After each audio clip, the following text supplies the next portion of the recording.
Okay. So I left off by addressing God as Samia last time. And I said I will discuss As-Salaam. I already have a video on a shaheed, a witness. I'm going to redo it because the sound has been not well. I was sick at the time, so I hope to redo that in the future. And I already did one on a shakur. I will post that soon. So I'm going to continue. Today's presentation is going to be on As-Salaam. And I'm hoping to use the Prophet Abraham's journey to discuss As-Salaam. I can just fix this a bit.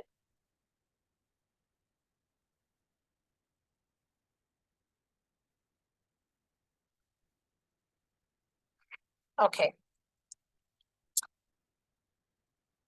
It's important to look at the word salam, which means peace, but to also take the three root letters, which is Sin, Lam, Mim.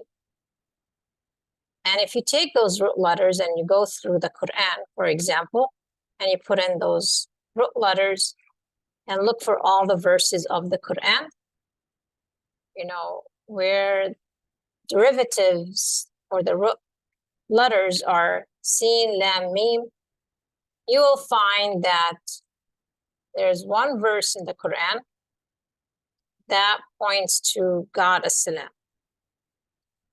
Could be the source of peace. Another interpretation is the perfect one, the one who's devoid of any defect or imperfections. When it comes to human beings like us, there are many words that describe our interactions, our greetings, our faith, that all come from the root letters Sin, Lam, Mim. If one looks at the full context of all of these words, what you have is, with respect to human beings, it's about surrender. Salam, with respect to human beings, is surrendering to God's will. And through that surrendering to God's will, we enter into peace or wholeness. So many seek peace by struggling, battling, and trying to impose their will on others. Yet external peace will only prevail as a reflection of inner peace. The only path to outer peace is awareness of the tranquil depths of inner peace. And the only source of such inner peace is the one known as As-Salaam.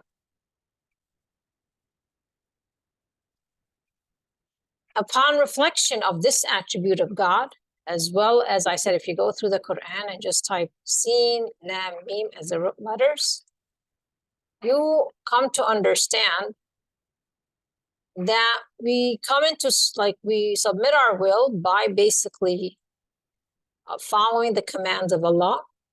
And that means that we have come to self-resignation. We've accepted that God knows more than we know. So we all have that struggle that we have to go through to submit our will to Allah. And right now we're in the month of Al-Hajj, where all of us are reflecting on the story of Prophet Abraham and how he manifested to us this realization and this faith put in practice of surrendering one's will to God.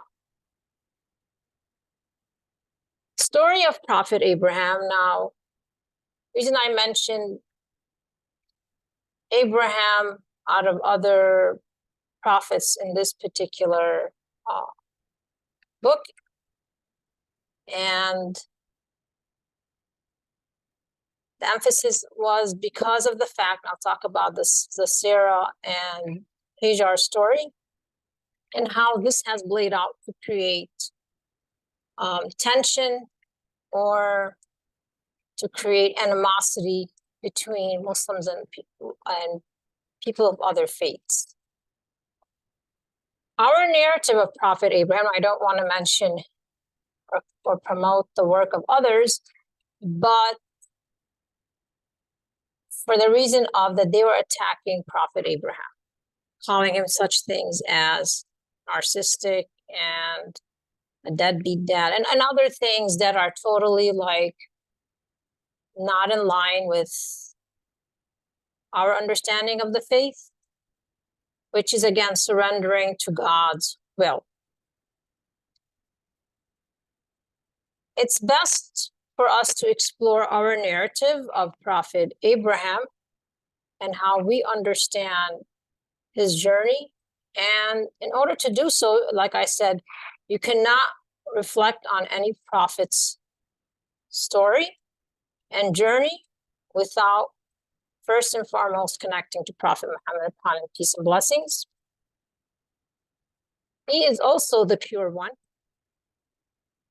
who God entrusted with the correct narrative, the correct reality of the prophets in the past.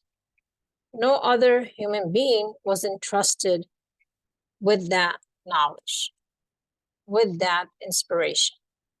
So when we discuss and we explore the story of Prophet Abraham, we go through the door and we go through the life journey of Prophet Muhammad, upon him peace and blessings. None of the prophets that we try to like share their narrative or their story, that we can, for example, do so without going through the door of Prophet Muhammad, upon him peace and blessings. He nurtured his community during his lifetime such that they went from being at war with each other, talking about Prophet Muhammad, to build communities of peace with each other and with other communities of faith. So with the attribute of God's name, As-Salaam, it means the perfect one. When we're speaking about Islam or Salam amongst Muslims, we're speaking about surrendering to God's will so that we can free ourselves from the impurities that we absorb from society and be at peace with ourselves as well as with each other. If you've ever tried to make peace between people, I'm going to give an example shortly that I have experienced over the years when I had a discussion about peacemaking.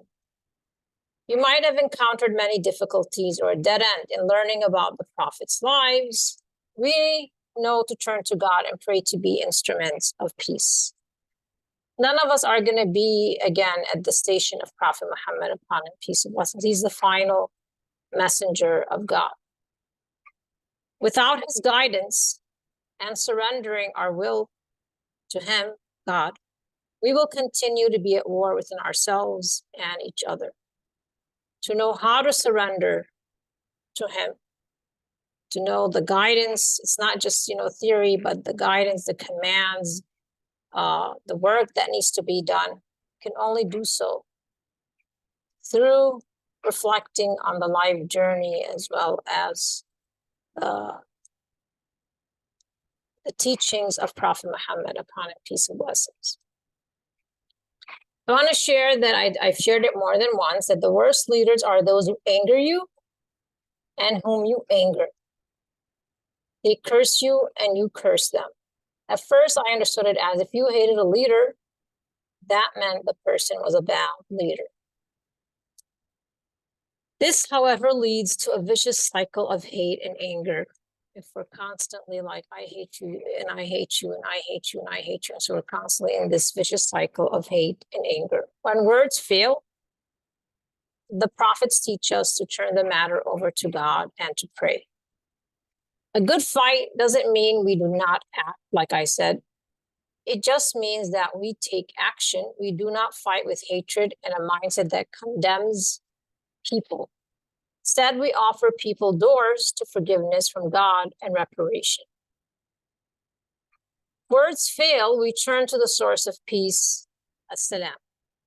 So we all want peace. All of us, we want peace. It's a normal. Out of peace comes security, not just physical security, mental, emotional, social security. And I have sections in this book that deal with these transgressions at various aspects of our being. We should pray,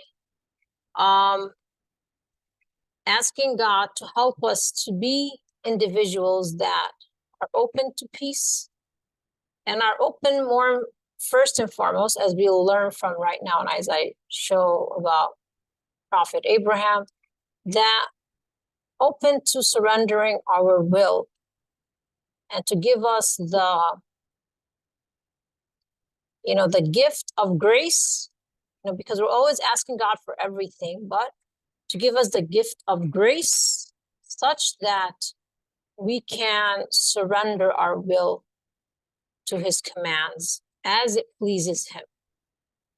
Recognizing and using our wisdom, knowing that when we do so, we become instruments of peace and we can be sure that we are protecting others from our harm. If we do not do so, we do not surrender our will, we may not be aware of it, we may not be cognizant of it. Either Satan may have made our deed pleasing to us, but we may be actually engaging kind of in an ego fight. Again, that vicious cycle of hate keeps going, but we may be actually harming ourselves and harming others. If you cannot pray for others, there may be reasons why you cannot pray for individuals. Maybe they've harmed you and you cannot pray. You don't wish to pray for them, which is, you don't have to forgive. Islam does not make it mandatory to forgive. However, it does make it mandatory to be just. Even when those who've harmed you and wronged you, that you respond with justice. You don't respond with oppression. So if somebody, for example, has wronged you, you don't want to pray for them, you don't want to forgive them, that is perfectly acceptable. You can, however, pray to God that you seek refuge to oppress or be oppressed. So again, that boundary of justice. You can seek as God to help you so that you are instruments of peace. It says that you're seeking justice, not forgiveness, but justice. And you want to protect yourself from oppressing as well as being oppressed. I want to discuss some of the reasons I focus so much on surrendering to God and also repentance is if we ever had discussions with individuals, a lot of times I have found that people have, like, they don't like the Mosaic Law, or they don't like the 10 Commandments, or they don't like monotheistic faiths that have to deal with commands and rules, but they tend to lean towards Buddhism because they, of course, I'm not here an expert on Buddhism, so I'm not speaking fully for Buddhism, but they spoke of Buddhism, or they extracted from Buddhism concepts which they liked, which is to sort of nurture happiness, totally different than our understanding of what it means to nurture peace. So their idea of is not resisting. It's again, it's all about nirvana. It's about like just being kind of accepting the feelings of, I think of being in union with everything and being just kind of at total peace. So it's more to deal with nurturing certain feelings, not surrendering to commands of God.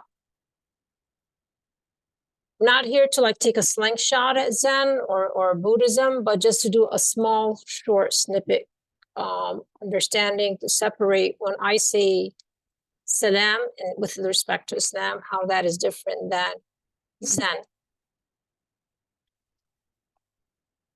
One thing I want to point out is when the Prophet, upon him peace and blessings, was at Mount Hira, and he received this, inspiration and revelation from God. He was so traumatized that he considered, throwing himself off a mountaintop. Now, some see this as a sign of him being crazy. Others, again, I don't like the cut and paste, if you will, response of some individuals. Have to look at the whole story. Unless you look at the whole story of Prophet Muhammad, how he was with his spouse, how he was in the community, and so on and so on and so on, and then look at that part of his life, you're not going to get the full and true understanding of this incident. Others see it and realize that that trauma indicates something out of his control, thought and preparation or anticipation took place. Meaning, he did not make this up.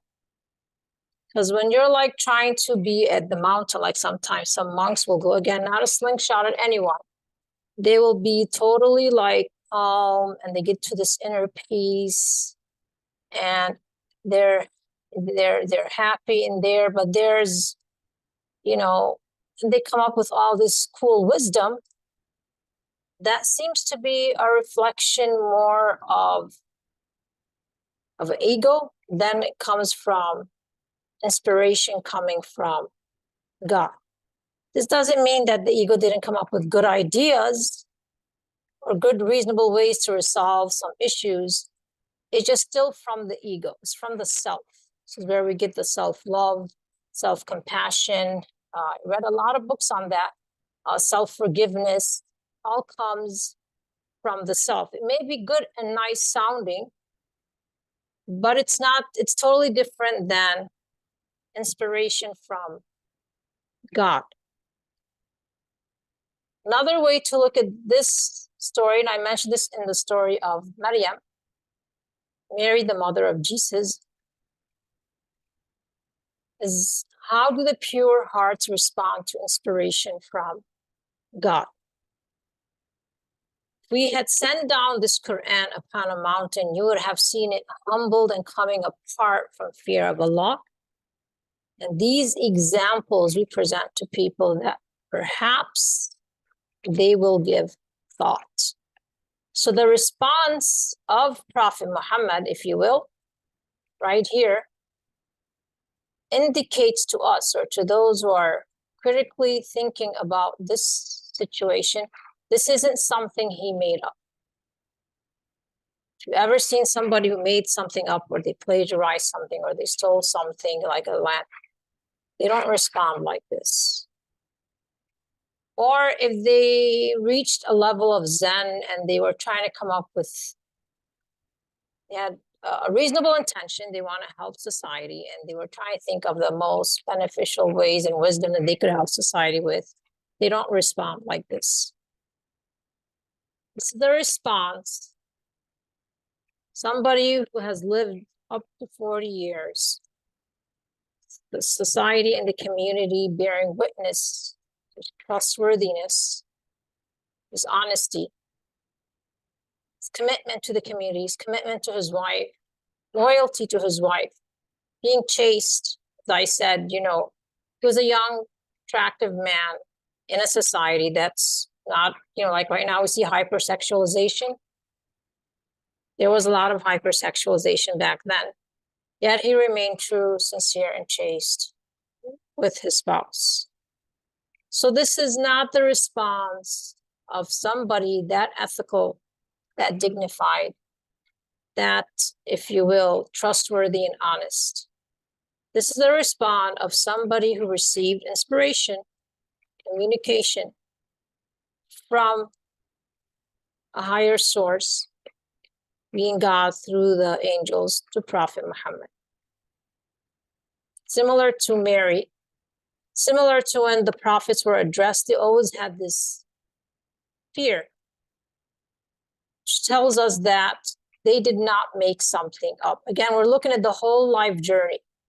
Somebody could be afraid, but they could also be, the whole life journey was that they were afraid and they were uncommitted, and they were constantly like engaged in things of, they had like psychological issues, not to again mention any names, but here you have to look at the whole story and then take this one in the context of that whole journey up to that point.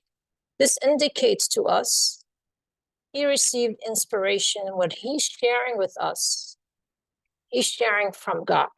So here, As-Salaam means we are surrendering ourselves to this message, to this inspiration, to these commands that God sent down to Prophet Muhammad, upon him peace and blessings. He was chosen. One of the names of God is the Prophet Muhammad is the chosen one, because he's trustworthy, honest, and pure. If you ever had an encounter where you gave someone or you shared something with somebody and was trying to like show this, I think I did share it one time where by the time it reached, I have to find it, but by the time it reached like, I think I forgot to share it. I will share it maybe. By the time it reached the end of the line, 3 degrees down or something, it was a totally ridiculous, totally different story. Because each person was, had kind of like polluted or diluted the message with their own, if you will, nature. God chose Prophet Muhammad, upon him peace and blessings, because also he was the pure guide, Prophet Muhammad.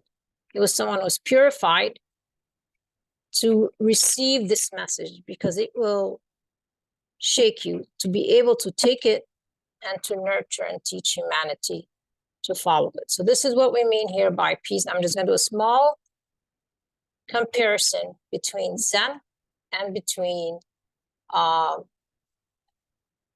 submission, surrendering one's will to the commands of Allah. So Zen, as people talk about inner peace nowadays, is about control and being in control, emotionally in control. It's not that we should be not disciplined, but that's the goal. That's the aim of Zen. And Salam or peace is about surrendering to God. Our goal is to be following the commands of Allah. That's a grace and that's a gift. So here are some examples. Of course, there are other books.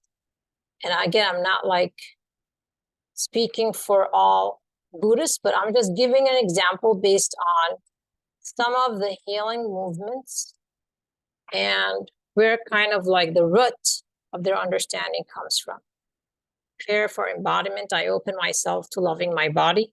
And there's that whole issue of self-love. I am ready to delight in all my bodily senses. I am ready to care for and nourish my body. I am ready to rid myself of all shame and guilt. This is again where you deal with self-forgiveness. I open myself to loving my body as a miracle of my own life, as the growth of my integrity and spiritual life. It all points to the self. Whereas for us, there's nothing wrong with somebody delighting themselves with their spouse. And there are, for example, certain regulations for you to delight in things to make sure it doesn't harm you, but it also doesn't harm others. And we're not aware of that harm. And so we assume because it's making me happy that it's not harming others. And that's where the problem really begins. It's that false perception of what makes me happy is automatically not harming others. Here are some examples of prayers by Prophet Muhammad. Again, I have another section on Prophet Muhammad and the prayers from him, but here I gave a few. I also give a few in that other chapter, but I'm just focusing here on snapshot just to show the difference between our understanding of submission or peace through submission to God and what other, for example, cultures that has been widely accepted by the secularist movement here that they lean on to heavily to promote their understanding of peace. So for us, O Allah, I beseech you for guidance, piety, chastity, and contentment. So we want to be guided. We want to be pious. We want to be chaste. This doesn't mean, like, again, if you're married, you cannot enjoy sexual relationship with your wife. But again, it's bounded by commitment, loyalty, and that you shoulder the full responsibility of those relationships, as well as contentment. Here, we're not asking to be happy, we're asking to be content. Allah, forgive me, have mercy on me, guide me, guard me against harm, provide me with sustenance and salvation. Make my religion easy for me by virtue of which my affairs are protected. Set right for me my world where my life exists. Make good for me my hereafter, which is my resort, to which I have to return, and make my life prone to perform all types of good. Make death a comfort for me from every evil. This is not, again, an invitation to commit suicide, but what this means is that we look at death differently than other individuals do. That if it's going to harm your faith, and God, for example, takes you early on, then it's considered a good thing or a merciful thing for you. Anything that may potentially harm your soul, that's for a decision for God to make. It's not that you're going to be suicidal or encourage others to be suicidal. Is that you have accepted life and you have accepted death. And you are, not that anyone loves to, of course, die, but you've accepted and like kind of fear and hope. You're also recognizing you're between also life and death as well at any moment. O Allah, I have considerably wronged myself. This is, again, the importance of nurturing remorse, whereas the other one was like it doesn't want to nurture remorse. Here's the importance of nurturing remorse. There is none to forgive the sins but you. So grant me pardon and have mercy on me. You are the most forgiving, most compassionate. Allah, I seek refuge in you from hunger. Indeed, it's the worst companion. I seek refuge in you from treachery. Indeed, it's a bad inner trait. Again, it's also about growth. The importance of looking inward and trying to perfect our characters and our inner traits. We would want God's help to help us look inward. I gave just a small here chapter because the book itself, is around reached 394 pages. So I had to immediately start cutting passages out of the book just so that it doesn't become bigger than it has reached. In future releases of this book, I try to get feedback. As I said, I'm open to correction.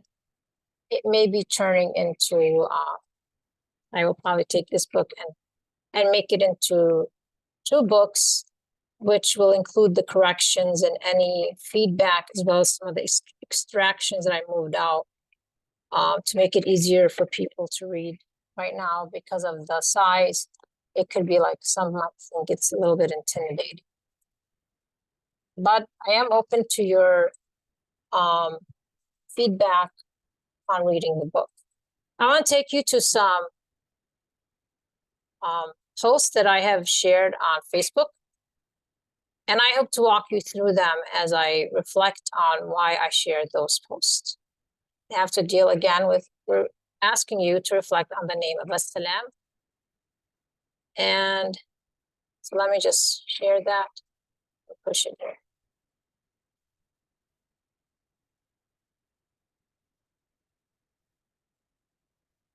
Okay. First, I began with a piece. This is Al-Fattah, the opener, the gates of profit and sustenance. So this particular piece is by Dr. Ratib al-Nabilsi. And I like this particular quote that he has in this piece, so I would like to share it with you. Everyone claims he, she is right. Everyone heaps accusations against others. So there are people, for example, that heap accusations against Prophet Muhammad, peace and blessings. Everyone believes that he, she is a true believer, while others are not. He, she is honest, trustworthy, while others are not. He, she is so near to Allah Almighty and so intimate to Him, while others are not. This happens because among adherents of the same religion, what would the case be among adherents of different religions? Everyone accuses other religions as being forged and not God's. Again, or deviant and not rightly guided. The religious accuse the religious of folly and foolish talk. So if, for example, Prophet Muhammad, upon him peace and blessings, wanted to forge a book, if you ever looked at somebody, like look at examples of people who copy and forge others. Like I said, I know there's a misunderstanding between me and others, but this is not aimed at them. But just in general, look at historically people who copied and forged others. What is their intention behind that? To promote themselves, right? And usually when people do that, they discredit those that they copied from. But if you read here, the Quran, and I'm going to talk about, we come to the understanding of Prophet Abraham from Prophet Muhammad, upon him peace and blessings. So as I said, when you were having these discussions with others, they were talking about Prophet Abraham. They presented him in a very, very abusive manner. They spoke about him in a very repulsive way. And here comes Prophet Muhammad, upon peace and blessing. And I'm going to share with what the inspiration was that Prophet Muhammad received of the reality of Prophet Abraham. So he's removing all of these false accusations, false, if you will, falsehoods against him, against his children, pitting his wives against each other.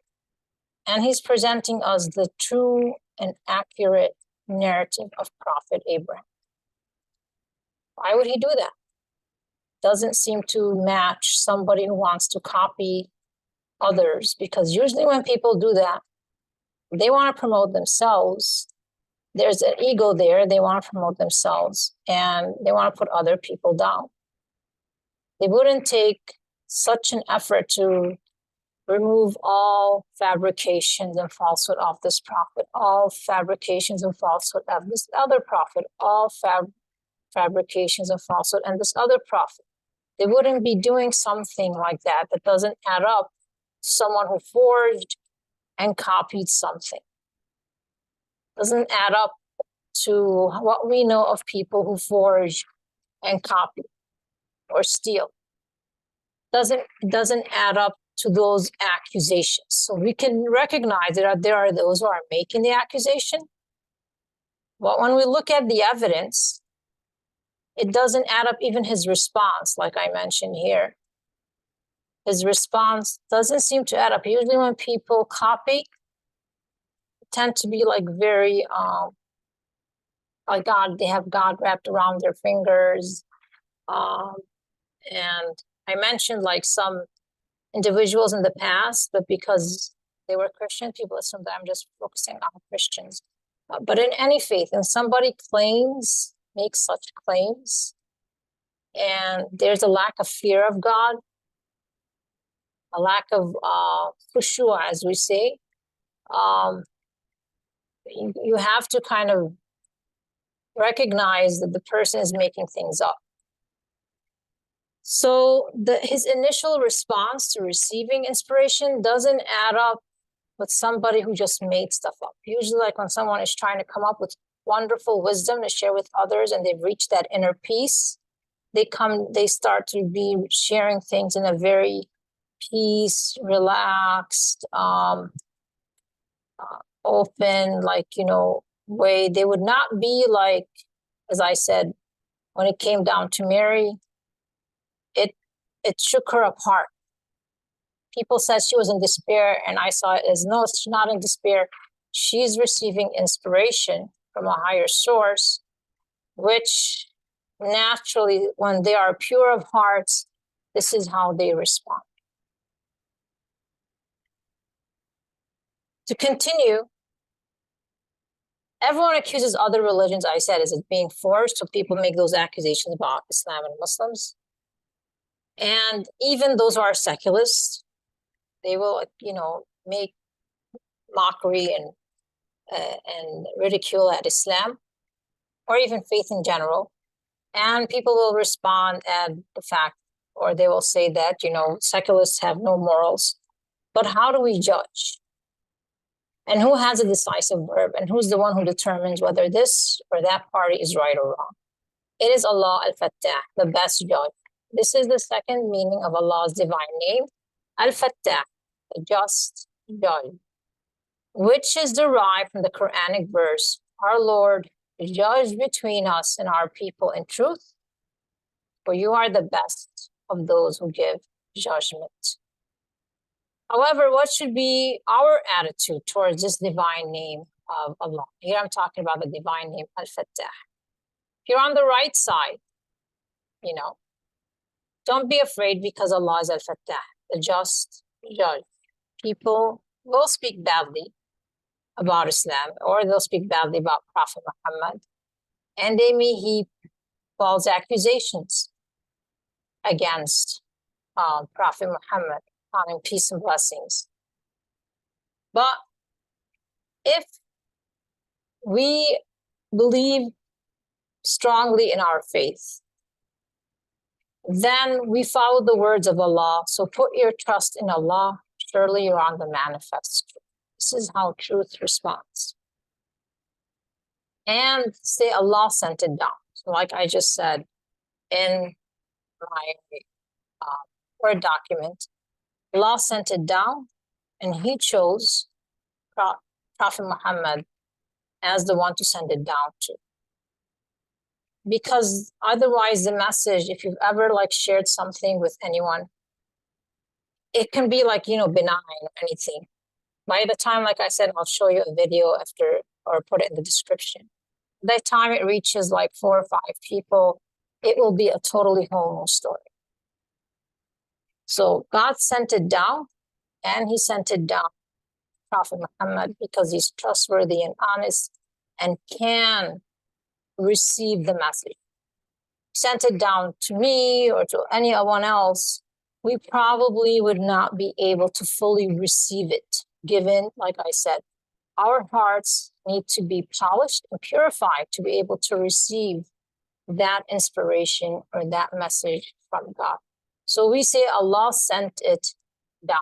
This is to us what it means to be in peace. Is that Allah send down a message and send down, if you will, commands of how we should coexist in harmony with each other. To move forth with that same concept, I'm going to skip this because this is just preparing us for those hijjah and prayers that we should make. Some of the criticism against faith is because secularists don't like rules. They don't like commands, particularly divine commands. And so they're always looking for ways to escape the consequences of those violations or transgressions of the divine commands. in conversation with them, they've always raised the issue, can Islam be criticized? Can we criticize Islam, Islamic law? And are we allowed to criticize parts of the Islamic religion? And so my response to them is the same way. Can secularists tolerate criticism? Can we openly, not just be, again, on the side, marginalized, talking, and barely being heard, but can we speak? Can Western movements that are expanding be criticized? Can liberals withstand reproach? Now, when I was raised in the U.S., was born in Jerusalem, Palestine. I was raised in the U.S. Initially, when you saw the free speech debates where they talked about Islam, they always would bring somebody either who was hostile to Islam, somebody who rejected Islam, somebody who may be ignorant of Islam, or somebody who might have a little knowledge of Islam, probably not sufficient knowledge of Islam. And so they would have this discussion, they would give you this framing such that you felt like something is missing. I talked about lying through omission. And this is what I see as every critical thinker checks the lying through omission part of the framing. And so when I went through and started to research this, whether it's about Palestine, even Islam, I found that the arguments were phenomenally strong when they were framed in a way that they were guaranteed to win, But they were not like Moses facing the top musicians. So if, as I had mentioned in many presentations, locally, I would tell people, if you feel very strong about what you are bringing forth, then you want to be a contender. Why not bring forth the top intellectuals, the top minds, the Muslim community, and address the issue of whatever it is that you want to bring forth, and say that this is a positive contribution to the community. But do it openly and do it transparently, not just once, but every time you're discussing Islam. That's how it needs to be done. That the platform has to be such that you open yourself to criticism, you open yourself to reproach, you open yourself to considering the possible harm of what you are pushing forth in society.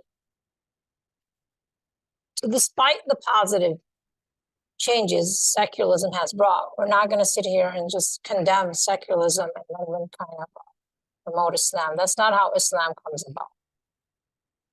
It's essential to recognize there are many benefits that secularists have brought forth, but they should not be blind to the many harms that some of these movements have brought forth. One of the drawbacks of secularism is that it can foster a closed-minded outlook and lead to the persecution, coercion, and indoctrination of individuals who hold opposing views. So while they're very loud behind the free speech debates, we saw this with the Charlie Hebdo, they're not as secure and confident in opening the platform to the top minds of the Muslim community. Political, social, or cultural movements should avoid emotional manipulation to justify their cause, such as pity-based arguments or emotional blackmail. All movements must adhere to the principle of enduring the fire of scrutiny and criticism if truth is on their side.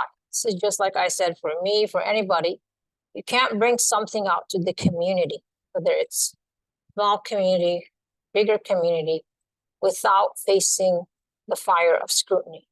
People have a right to protect themselves from harm. Just like I say, when I'm going to be bringing something, when I used to be a blogger for the Star Tribune or as a columnist for a year for the Pioneer Press, shared your ideas openly because people can push back and they can criticize you and say, I disagree with you. It has to be like this. Either the individual that's going to be impacted by what you say has to have an equal or greater platform to respond.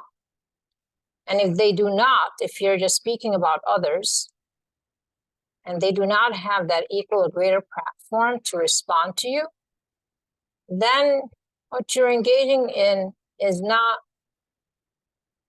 promoting good for society or nurturing a higher understanding of what is good for society, or criticizing something you think is harmful to society.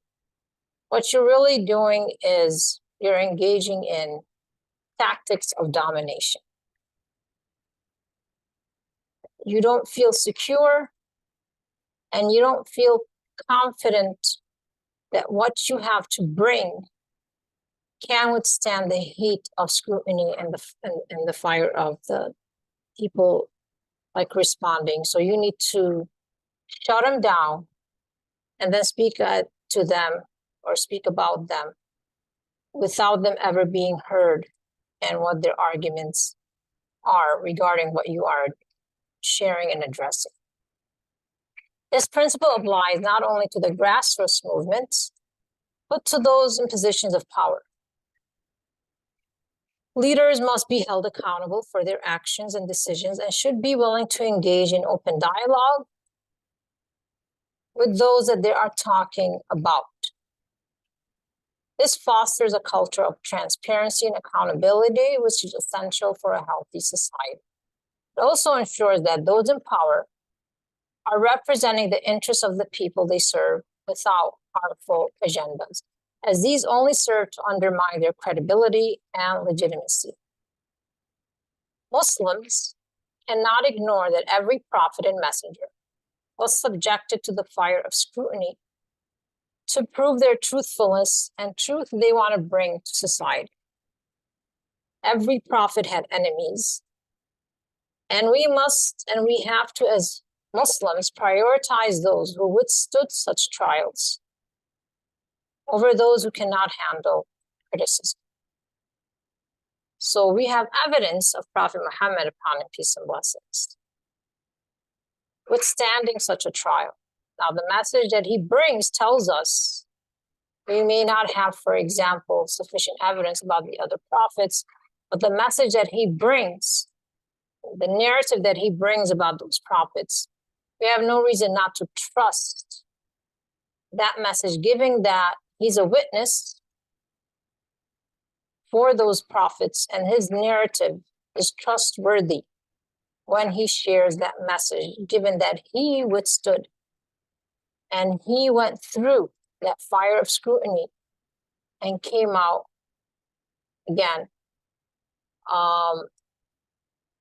as someone who was trustworthy and honest, carrying a message from a divine. It also tells us, and there's no reason for him to praise or to promote the narrative of Prophet Abraham that may be at odds with other narratives. But he tells us the Prophet Abraham, upon him peace, the message that Prophet Muhammad brings, questioned the people during his time. As a result, he was physically thrown in the fire. So here I shared some verses from the Quran. Hast thou not turned thy vision to one who disputed with Abraham about his Lord, because Allah has granted him power? Abraham said, my Lord is he who giveth life and death. He said, I give life and death, said Abraham, but it is Allah that causes the sun to rise from the east. Do you then cause him to rise from the west? Thus was he confounded who in arrogance rejected faith, nor does Allah give guidance to a people unjust. So as a response his people said, burn him and support your gods if you are to act. So this is a typical response that we see from individuals who do not want to accept criticism openly, transparently, regarding what they are promoting in society. Allah said, "O fire, be coolness and safety about Abraham, and they intended for him harm, but we made them the greatest losers." So this is, again, the argument of faith. In this blog, I explore it using the works of Sheikh Al-Sharawi. I would encourage you to read the blog. More importantly, to review the video. It's in Arabic by Sheikh Al-Sharawi. You can easily find or bribe an Arab to sit down and translate it for you. Make sure it's someone who's trustworthy in their translation, and then reflect on that understanding that Sheikh Al-Sharawi shares about faith having a strong argument. To go forth, we are in the month of Dhul Hijjah, and I would like to share again, there's abundance of lessons to be derived from the life of Prophet Abraham and his noble family, upon them peace. We learn how important it is not to be deceived by the material world. I mentioned on Twitter about Hierapolis. I have the link right here. This is the post of June 21, 2023 on Engage, Minnesota. So I mentioned it here. This is the tweet on Hierapolis, and I will discuss it also here as we move forward. Just share it here. I had more than one tweet on it, but we went to see Hierapolis, and the guide at the time was telling us that this town, the city, the woman, she wanted like the king to build her a city. And this is the Polis means city, and her name is Hira. So it was called the city of Hira, or Hierapolis. And so she told us to raise our our standards. Like when you want something, raise your standard. And so we looked at it, and it was a city that later on was, destroyed because the Greeks came, and so on and so on. Other people came. And every time somebody came, a tyrant came. This is human tyrants. We all have that tyranny amongst all human beings. If they are not purified, then we become tyrants. And we try to dominate, and we try to subjugate people to our will. One of the things that tyrants do, this is a source that I have shared on Twitter, is in the brainwashing process, the agent systematically breaks down the target's identity to the point that it falls apart. The agent then replaces it with another set of behaviors, attitudes, and beliefs that work in the target's current environment. This was a response. He's a cognitive scientist, and I love cognitive science, by George Lakoff. He's saying that one of the things cognitive science teaches us is that when people define their identity by worldview or a narrative or a note of thought, they're unlikely to change for that simple reason. It's physically part of their brain, and so many other aspects of their brain structure would also have to change. That change is highly unlikely. So my response to that was, as human beings, when we don't surrender to God, as I have just been sharing with you, what happens is we become tyrants. And what do tyrants do? Well, tyrants do what they know how to do, which is that to dominate, to subjugate others. And one of the means that they use to subjugate and dominate others is brainwash them. And so they try to break down other individuals. We see this historically, to the point that their identity falls apart, and then it's replaced with another set of behaviors, attitude, and beliefs that work in the target's current environment. You look at historically an example of the Native Americans and boarding schools. As an example, the educational centers that's taking place in China. another example. It could be ISIS and certain individuals. Again, we're talking about here tyrants, individuals who are not,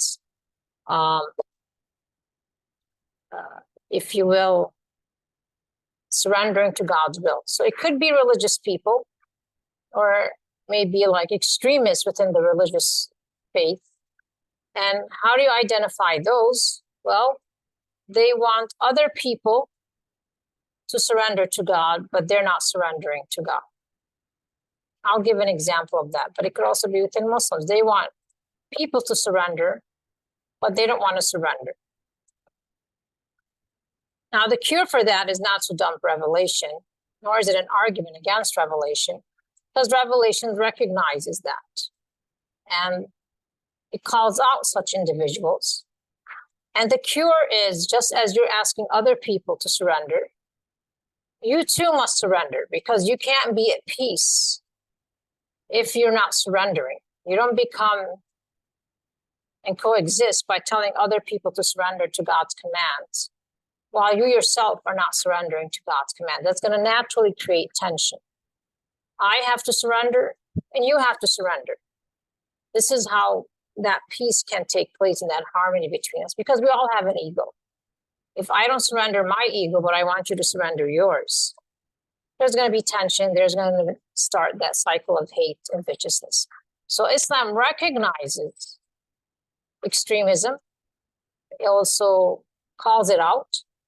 And it also has a cure and a solution for it. And the cure and the solution is not to dump religion, not to dump the divine scripture or revelation, and then to come up with our own man-made religion. It's simply, again, I surrender and you must surrender too. So to go back here, so the difference about the story of Hierapolis and other ruins and stories of the prophets, well, throughout history, as I said, tyrants have relentlessly attempted to impose their beliefs on entire cultures, often resorting to violent, oppressive, and disrespectful behavior towards the rights of others. At times, they were successful, and all that remains are ruins. Other times, they were kicked out, and the town recalibrated to its original culture and beliefs. While most people have fought back and risen against their oppressors, many were remolded into a version of their oppressors, while others reclaimed the spirit and faith of their roots. See this, for example, in Algeria. After 150 years, like slowly Algeria started to now is recalibrating back to its Arabic culture as well as to their faith. For a while, they used to speak French more than they used to speak Arabic. Once they removed and they got rid of the colonization and the colonizers, then they were able to slowly, again, recalibrate and reclaim the spirit of their faith and their roots. Still others, over a span of hundreds of years, accepted an invitation from newcomers or traders to change their faith out of conviction. An example of that is Indonesia. So like fruits wish to bear fruit, such people reconnect to their spiritual roots, and by doing so, to the rope of God, which if held tightly to, we will never be lost. We cannot prevent tyrants from coming through.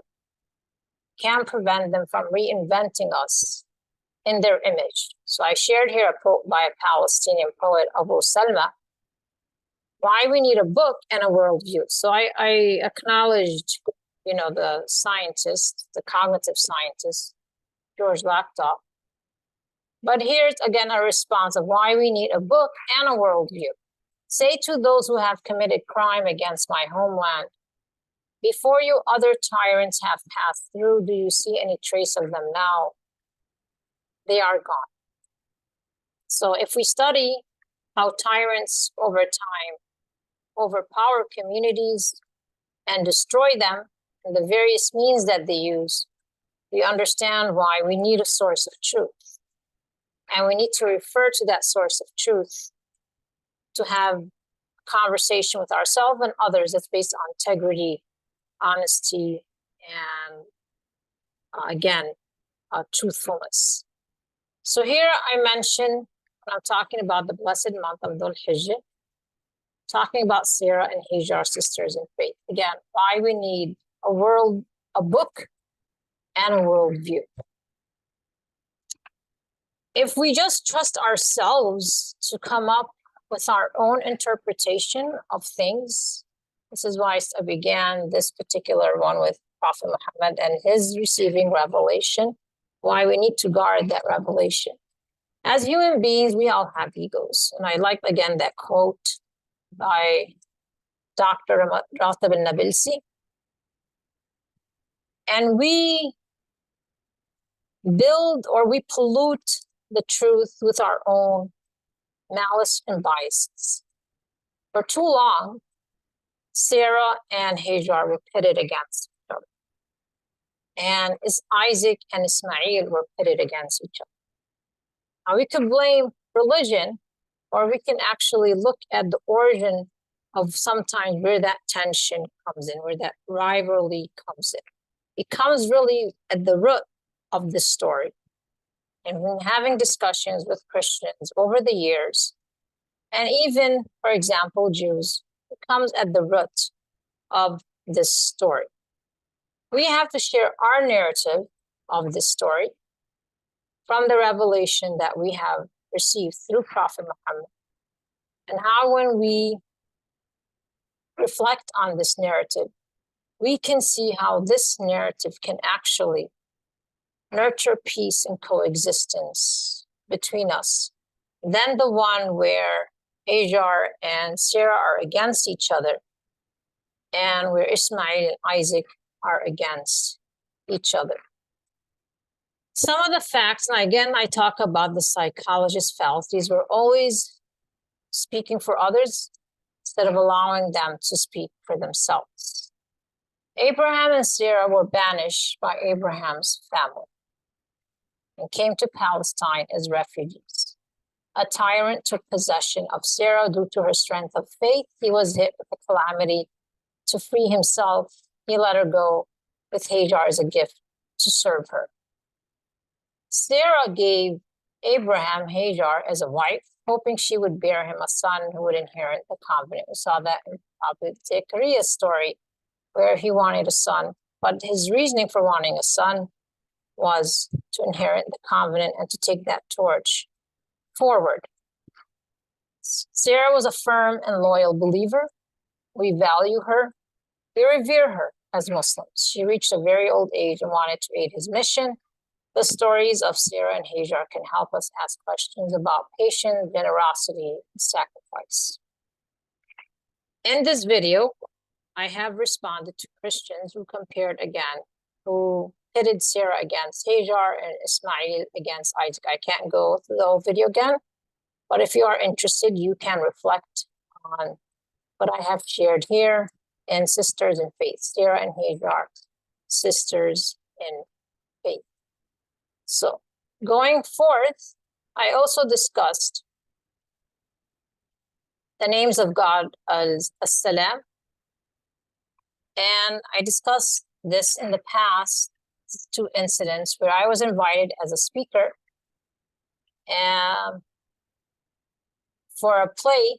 And also I was just invited to come to an event to the Humphrey where there were foreign policy experts, like top foreign policy experts, who were talking about their attempts to make peace in the Middle East. Basically, if we look at Palestine right now, currently, and we look at how for the past 75 years, all attempts to bring peace to that just small region, how we have been unsuccessful. Why? What we've offered Palestinians is the following. If you stay and behave well as foreign residents in your homeland, you should expect oppression and violence from Israeli settlers, and over time, respond warmly and again, peacefully to being ethnically cleansed. These are settlers who violated their own Torah, as I said, refuse to be sincere and true to God and remain in exile, and instead decided to play God.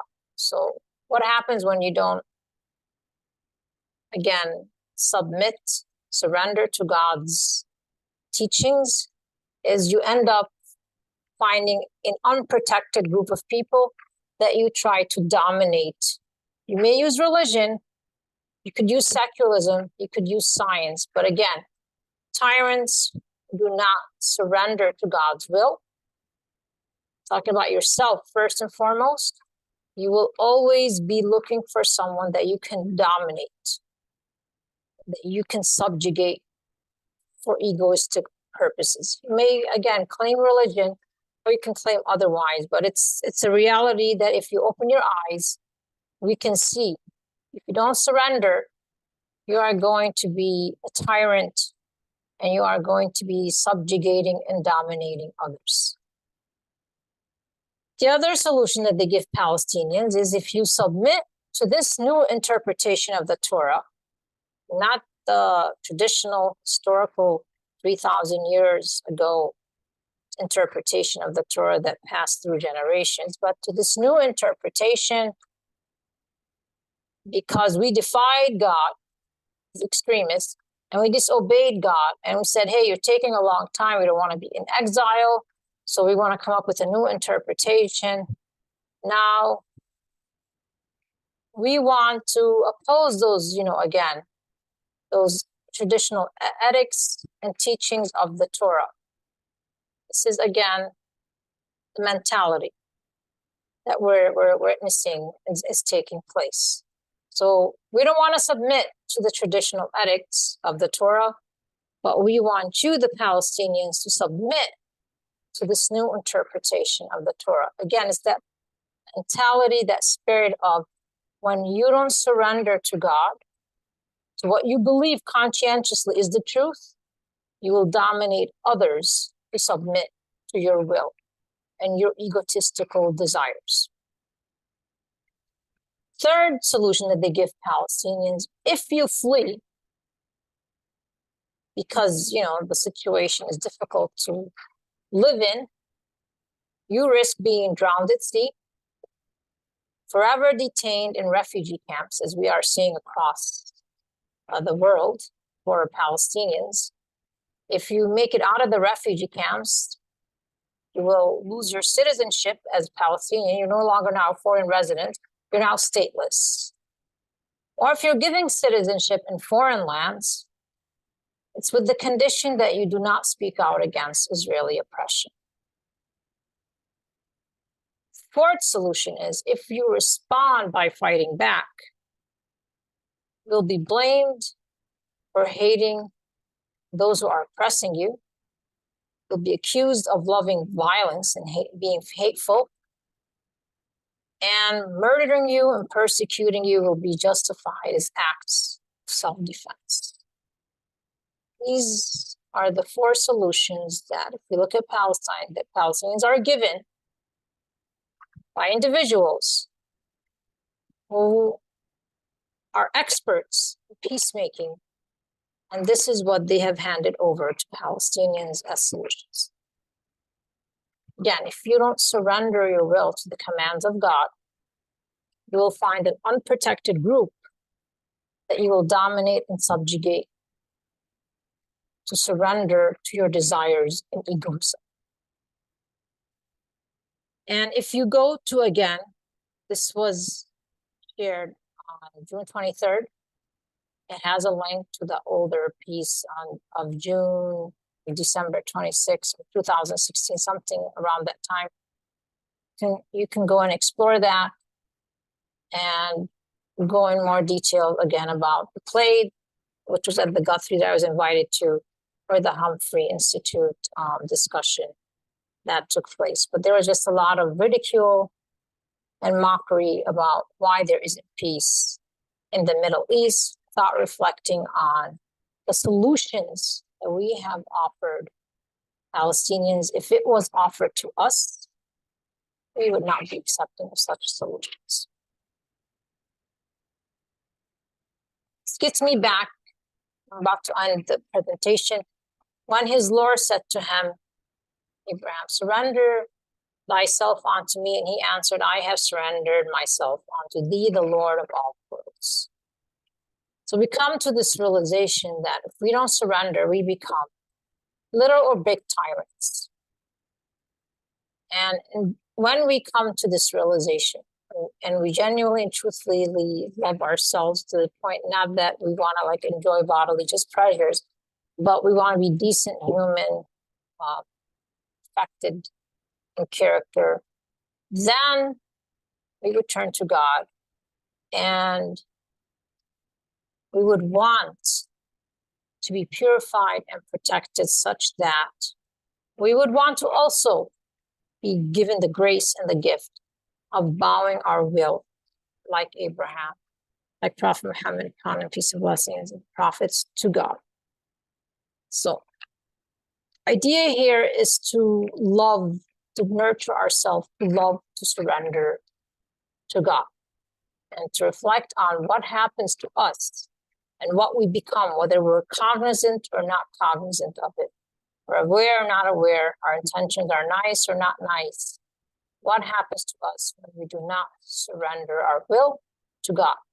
We become tyrants, become enablers of tyrants. So here I left with some prayers from the Quran we should use to turn ourselves to God and ask God to make us Muslims, being surrendering to his will, and make our children, because we want the best for our kids, a people who also surrender to his will, and to show us our place for celebration of due rights, and to turn unto us in mercy, for thou art oft returning, most merciful.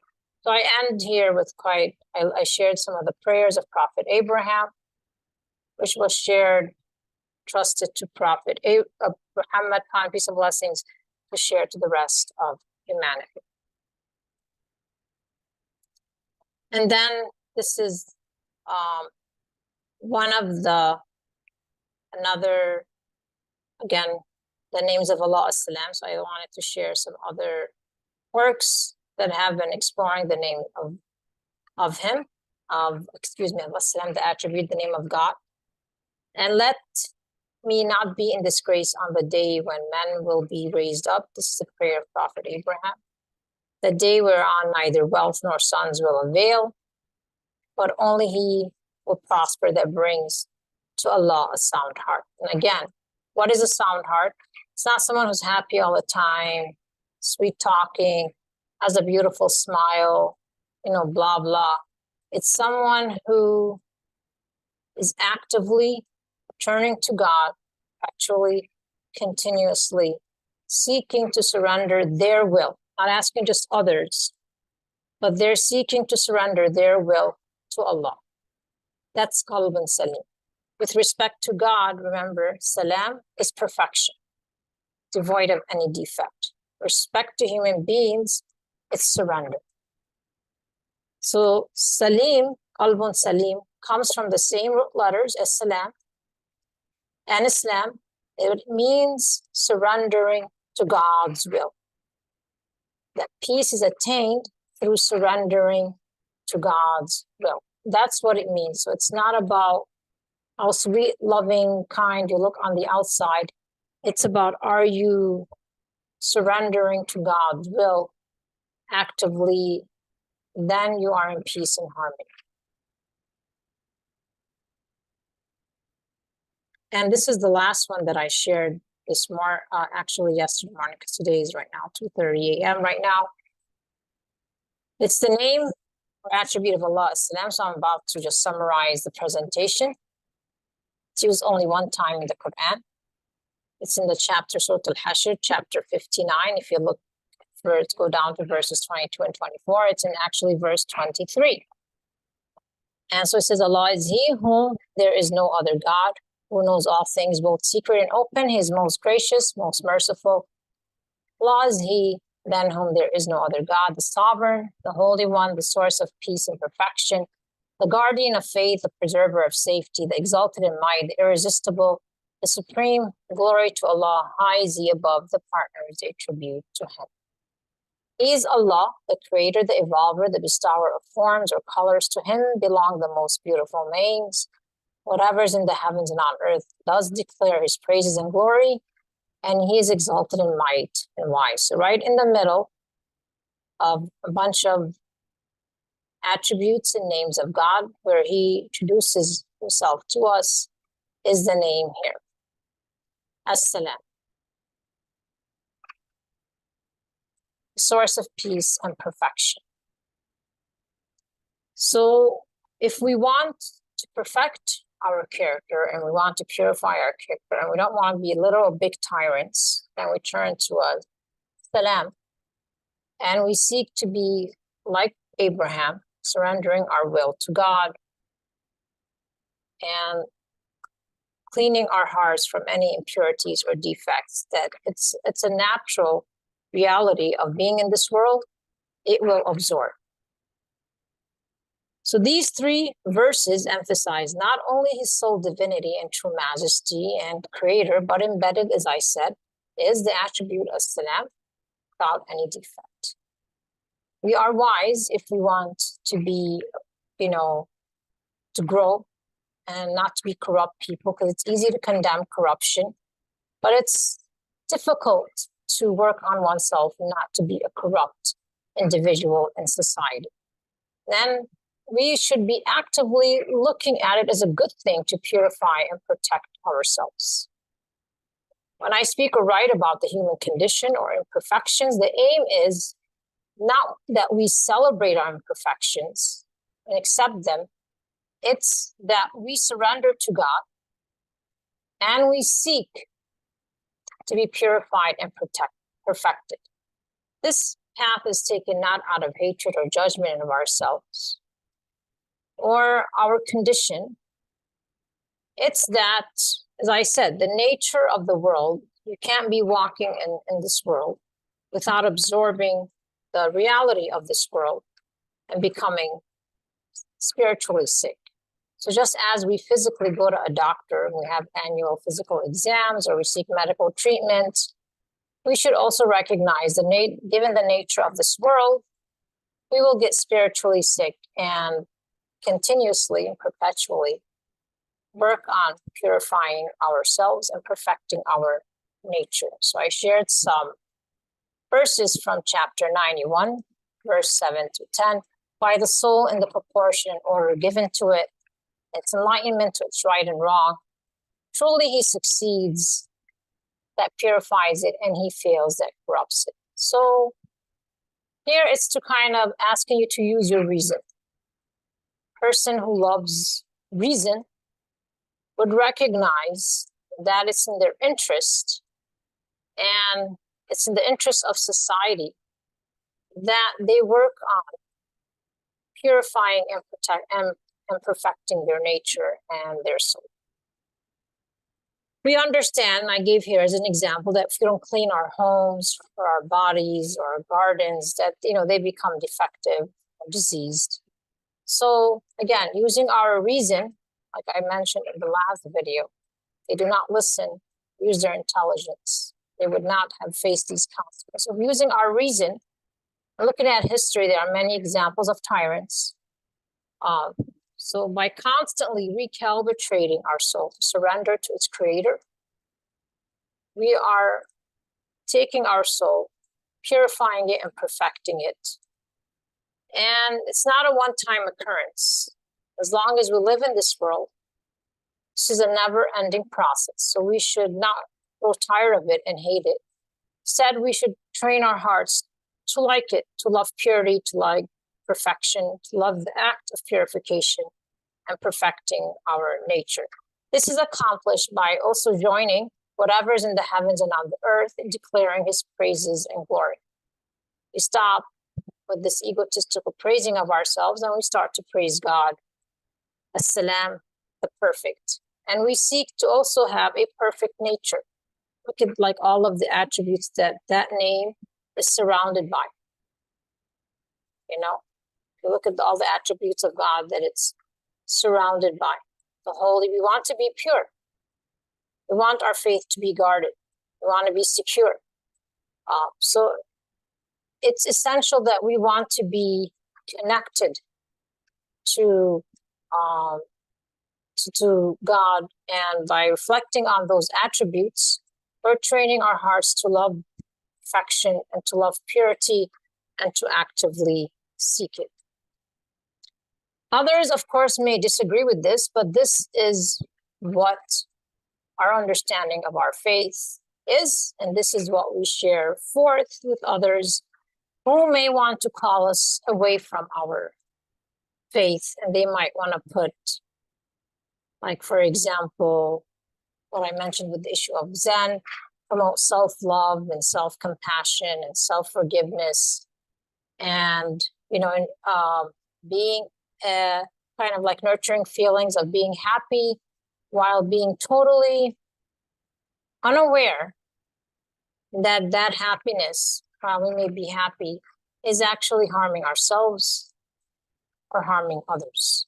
Or if we are aware, we may have rationalized and convinced ourselves with justifications and rationalizations that such individuals are maybe either savages or terrorists or whatever label we put on them, or they may be just not human.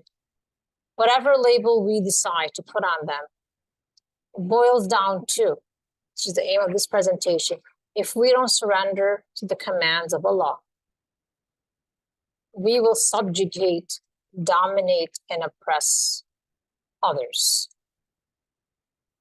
And do you want to do that is the question that I leave you with.